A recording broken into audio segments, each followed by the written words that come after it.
सोचिए, एक ऐसा नेता जो देश का प्रधानमंत्री रह चुका हो, जो हजारों लोगों के बीच बिना डर के खड़ा हो, और अचानक एक महिला उसके पास आती है, मुस्कुराती है, पैर छूने के लिए झुकती है, और अगले ही पल इतना बड़ा धमाका होता है कि सब कुछ खत्म हो जाता है।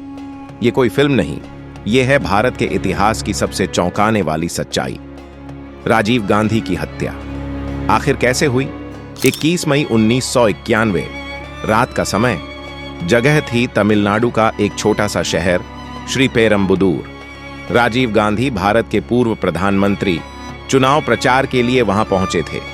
उनकी छवि एक शांत और आधुनिक सोच वाले नेता की थी।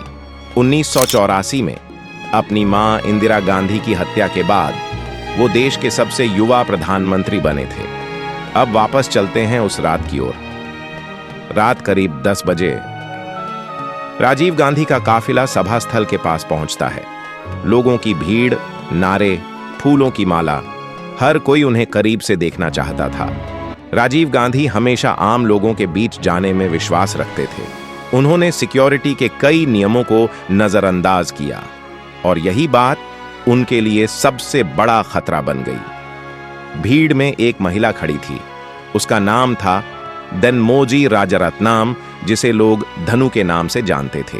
वो कोई आम महिला नहीं थी, वो एक प्रशिक्षित सुसाइड बॉम्बर थी, और उसका संबंध था एक खतरनाक संगठन से, liberation tigers of Tamil Eelam LTTE। कौन था? ये श्रीलंका का एक उग्रवादी संगठन था जो तमिल अलग देश बनाने के लिए लड़ रहा था। उनका मानना था कि भारत ने उनके खिलाफ काम किया, खासकर जब राजीव गांधी ने 1987 में श्रीलंका में भारतीय सेना भेजी थी। इस फैसले से LTTE बहुत नाराज था और उन्होंने तय किया कि राजीव गांधी को खत्म करना है। हत्या की साजिश, इस मिशन को प्लान किया गया बहुत ही गुप्त तरीके से। मुख्य साजिश करता था सिवारासन, जिसे वन आइड जैक भी कहा जाता था। उसने पूरी टीम बनाई और हर कदम को सावधानी से प्लान किया। धनु को खास ट्रेनिंग दी गई। उसके शरीर पर एक बेल्ट बम लगाया गया जिसमें RDX जैसे शक्तिशाली विस्फोटक थे। हमले का पल 21 मई 1991 रात करीब 10:18 बजे। राजीव गांधी धीरे धीरे भीड़ में आगे बढ़ रहे थे। लोग उन्हें माला पहना रहे थे, हाथ मिला रहे थे। तभी धनु उनके पास आती है। वो मुस्कुराती है और पैर छूने के लिए झुकती है, और अचानक एक जोरदार धमाका होता है। पूरा इलाका हिल जाता है। चारों तरफ धुआं, चीखें, अफरा तफरी। उस धमाके में राजीव गांधी समेत 14 लोगों की मौत हो जाती है और कई लोग गंभीर रूप से घायल हो जाते हैं। जांच और सच्चाई, इस घटना के बाद पूरे देश में शोक की लहर दौड़ जाती है।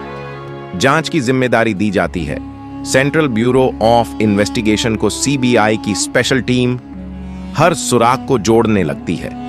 सबसे बड़ा सबूत मिला, एक कैमरा, एक फोटोग्राफर हरि बाबू, जो उस दिन मौके पर मौजूद था। उसका कैमरा धमाके के बाद मिल जाता है। उस कैमरे में हमले से ठीक पहले की तस्वीरें कैद थीं, जिसमें धनु राजीव गांधी के बिल्कुल पास खड़ी दिख रही थी।